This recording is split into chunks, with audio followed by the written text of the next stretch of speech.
அனைவருக்கும் வணக்கம். இந்த பதிவுல பேங்க் ஆஃப் பரோடால அலுவலக உதவியாளர் பணியிடங்களுக்கான ஒரு வேலைவாய்ப்பு அறிவிப்பு வெளியிட்டிருக்காங்க. இது ஒரு நிரந்தரமான அரசு வேலை அப்படிங்கிற மாதிரி அவங்க கொடுத்துட்டாங்க. அதை பத்தின முழு விவரம் பார்க்கலாம் வாங்க. கிட்டத்தட்ட 500 காலி பணியிடங்களுக்கான ஆபீஸ் அசிஸ்டன்ட் போஸ்டுக்கு இந்த பேங்க் ஆஃப் பரோடால இருந்து வெளியிட்டு இருக்காங்க. இந்த பதவிகளுக்கு விண்ணப்பிக்கிறதுக்கான டேட் ஃபர்ஸ்ட் பாத்துருவோம்.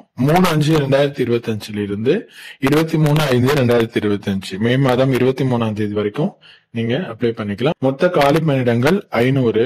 பணியின் பெயர் ஆபீஸ் அசிஸ்டன்ட், அதாவது பியூன் அப்படிங்கிற மாதிரி மென்ஷன் பண்ணிட்டாங்க. இப்போ ஆல் ஓவர் இந்தியாவிலேயே இந்தியா முழுவதும் இந்த காலி பணியிடங்கள் ஒதுக்கி இருக்காங்க. தமிழ்நாட்டுல மொத்தம் எவ்வளவு காலி பணியிடங்கள் கொடுத்திருக்காங்க அப்படின்னாக்கா 24 காலி பணியிடங்கள் தமிழ்நாட்டுக்கு ஒதுக்கி இருக்காங்க. அலுவலக உதவியாளர் ஆபீஸ் அசிஸ்டன்ட் இதுக்கான கல்வி தகுதி என்னன்னு பாத்தீங்கன்னா, நீங்க 10வது முடிச்சிருக்கீங்கன்னா கண்டிப்பா அந்த பதவிகளுக்கு நீங்க விண்ணப்பிக்கலாம். லோக்கல் லாங்குவேஜ் நீங்க உங்களுக்கு தெரிஞ்சிருக்கணும். அதாவது எழுத, பேச, படிக்க இது எல்லாமே உங்களுக்கு லோக்கல் லாங்குவேஜ். அதாவது இப்ப நீங்க தமிழ்நாட்டுல இருந்து அப்ளை பண்றீங்க அப்படின்னா தமிழ்நாட்டுக்கு நம்ம ஸ்டேட் லாங்குவேஜ் தமிழ். நீங்க தமிழ்ல என்ன பண்ணிருக்கணும்னா எழுதவும், படிக்கவும், பேசவும் தெரிஞ்சிருக்கணும்.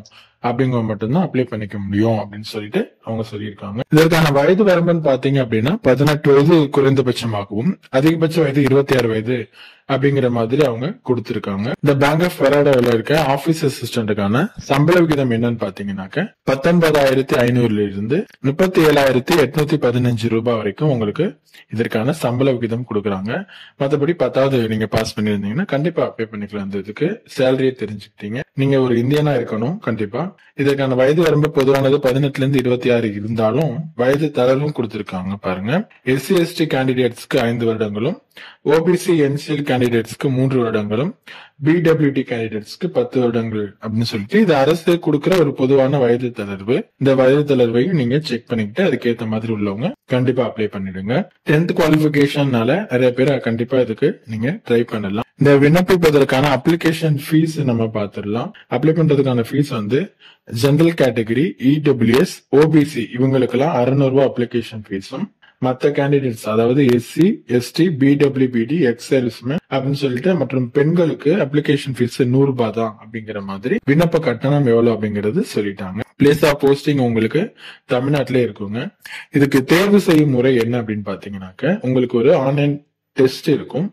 அதை தொடர்ந்து லாங்குவேஜ் டெஸ்ட் அப்படின்னு சொல்லிட்டு உங்களுக்கு ஒரு டெஸ்ட் மாதிரி வைப்பாங்க. அதாவது லோக்கல் லாங்குவேஜ் எழுத, படிக்க, பேச தெரிஞ்சிருக்குன்னு சொன்னாங்கல்ல, அதுல ஒரு டெஸ்ட் வைப்பாங்க.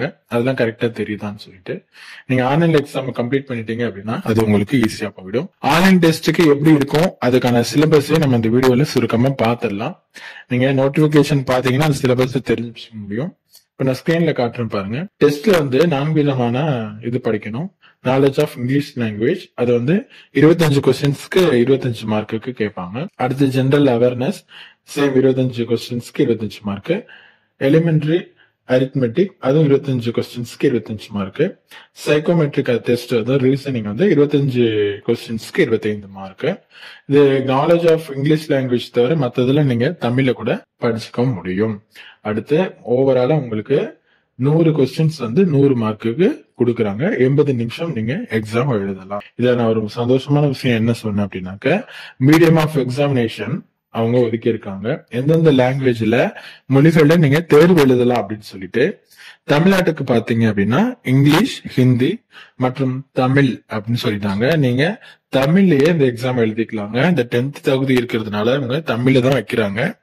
ரொம்பவே சந்தோஷமான விஷயம். நிறைய பேர் இதுக்கு ட்ரை பண்ணிட்டு இருப்பீங்க. எக்ஸாமினேஷன் சென்டர் அப்படின்னு பார்த்தோம் அப்படின்னாக்க தமிழ்நாட்டிலே உங்களுக்கு சென்டர் கொடுத்திருப்பாங்க. அது எங்கன்னு பார்க்கலாம். தனித்தனியா ஆல் ஓவர் இந்தியா கொடுத்திருந்தாலும் தமிழ்நாட்டுல எங்க அப்படிங்கறத நான் உங்களுக்கு சொல்லிடுறேன். தமிழ்நாட்டுல இல்லாம புதுச்சேரியிலையும் உங்களுக்கு சென்டர் இருக்குங்க. ஓகேவா? இந்தியாவில் கொடுத்திருக்கிறதுனால நம்ம ஒவ்வொரு இதா பார்க்கும்போது கண்டிப்பா செஞ்சுக்க முடியும். மதுரையில எக்ஸாமினேஷன் சென்டர் உங்களுக்கு இருக்கும்.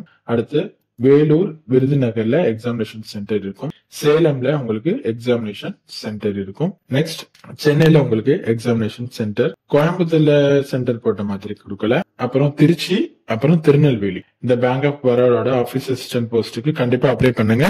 வர மே மாதம் 23ஆம் தேதிக்குள்ள அப்ளை பண்ணிடுங்க.